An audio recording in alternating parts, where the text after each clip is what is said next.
അടുത്തത് നമുക്ക് ഈ അമിനോ ആസിഡ്സിൻ്റെ കുറച്ച് പ്രോപ്പർട്ടീസ് നോക്കാം. അമിനോ ആസിഡ്സ് കളർലെസ് ആണ്, ക്രിസ്റ്റലൈൻ ആണ്.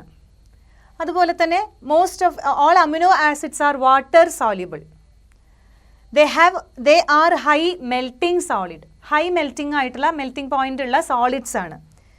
ഇനി they behave like salt. Acidic നമുക്കറിയാം അമിനോ ആസിഡ്സിൽ അസിഡിക് ആയിട്ടുള്ള ഗ്രൂപ്പും ഉണ്ട്, അതുപോലെ തന്നെ ബേസിക് ആയിട്ടുള്ള ഗ്രൂപ്പും ഉണ്ട്. അപ്പോൾ അസിഡിക് ആയിട്ടോ ബേസിക് ആയിട്ടോ അല്ല അത് ബിഹേവ് ചെയ്യണത്, അത് സോൾട്ട് ആയിട്ടാണ്. ദേ ബിഹേവ് ലൈക്ക് സോൾട്ട്. എന്തുകൊണ്ടാണ് അത് സോൾട്ട് ബിഹേവിയർ കാണിക്കുന്നത് എന്ന് നോക്കാം.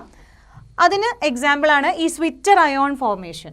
എന്തുകൊണ്ടാണ് അതൊരു സോൾട്ടായിട്ട് ബിഹേവ് ചെയ്യണത് എന്നുള്ളത് സ്വിറ്റർ അയോൺ ഫോർമേഷനെ ബേസ് ചെയ്തിട്ട് നമുക്ക് പറയാം. അപ്പോൾ നമുക്ക് മനസ്സിലായി അമിനോ ആസിഡ്സ് എന്ന് പറഞ്ഞാൽ അസിഡിക് ഗ്രൂപ്പും ഉണ്ട്, അമിനോ ഗ്രൂപ്പും ഉണ്ട്. അപ്പോൾ ഈ ആസിഡ്സിൻ്റെ പ്രത്യേകത എന്താ? H+ ഡൊണേറ്റ് ചെയ്യാൻ കഴിവുള്ളതാണ് ആസിഡ്. അപ്പോൾ ഈ COOH എന്ത് ചെയ്യും അറിയോ? H+ അയോണിനെ ഡൊണേറ്റ് ചെയ്യും, നെഗറ്റീവ് ചാർജ് ആവും. അതുപോലെ തന്നെ ഇതിൽ അമിനോ ഗ്രൂപ്പ് ഉണ്ട്.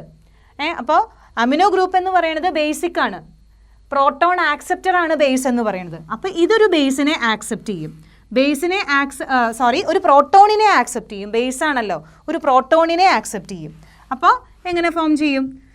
CH3COO- ഈ അസിഡിക് ഗ്രൂപ്പ് ഒരു പ്രോട്ടോണിനെ ഡൊണേറ്റ് ചെയ്തു, COO- ആയി, CHCOO- ആയി.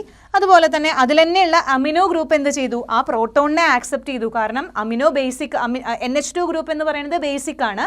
ബേസിക് ഗ്രൂപ്പ് ആയതുകൊണ്ട് it has a tendency to accept പ്രോട്ടോണിനെ ആക്സെപ്റ്റ് ചെയ്യാൻ ടെൻഡൻസി ഉണ്ട്. അപ്പോൾ അത് ആ പ്രോട്ടോണിനെ ആക്സെപ്റ്റ് ചെയ്തു.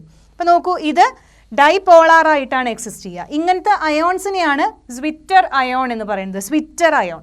അപ്പോൾ ഇങ്ങനെ ഈ സ്വിറ്റർ അയോൺ ഫോം ചെയ്യുന്നത് കൊണ്ടാണ് അമിനോ ആസിഡ് ആംഫോട്രിക് ബിഹേവിയർ കാണിക്കുന്നത്. It can react with acid, also it can react with base. ആസിഡുമായിട്ടും ബേസുമായിട്ട് റിയാക്ട് ചെയ്യാൻ കഴിവുള്ള സബ്സ്റ്റൻസിനെയാണ് നമ്മൾ ആംഫോട്രിക് കോമ്പൗണ്ട്സ് എന്ന് പറയുക. അപ്പോൾ അമിനോ ആസിഡ് ആംഫോട്രിക് ബിഹേവിയർ കാണിക്കാനുള്ള കാരണം അത് സ്വിറ്റർ അയോൺ ആയിട്ടാണ് എക്സിസ്റ്റ് ചെയ്യണത്.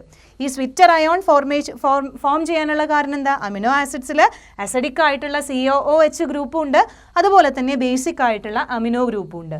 ഇവിടുത്തെ ആസിഡ് ഒരു പ്രോട്ടോണിനെ ഡൊണേറ്റ് ചെയ്യും, ആ പ്രോട്ടോണിനെ ഇവിടുത്തെ അമിനോ ഗ്രൂപ്പ് ആക്സെപ്റ്റ് ചെയ്യും. അപ്പോൾ ഇതൊരു ഡൈപോളാർ അയോൺ ആയിട്ടാണ് എക്സിസ്റ്റ് ചെയ്യുക. ഇങ്ങനെയുള്ള ഈ ഡൈപോളാർ അയോൺസിനെയാണ് സ്വിറ്റർ അയോൺ എന്ന് പറയുക.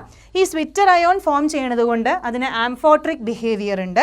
അതുപോലെ തന്നെ ഈ അമിനോ ആസിഡ്സ് ഒക്കെ ഒപ്റ്റിക്കലി ആക്റ്റീവ് ആണ്, എക്സെപ്റ്റ് ഗ്ലൈസീൻ ഒഴികെ എല്ലാ അമിനോ ആസിഡ്സും ഒപ്റ്റിക്കലി ആക്റ്റീവ് ആണ്.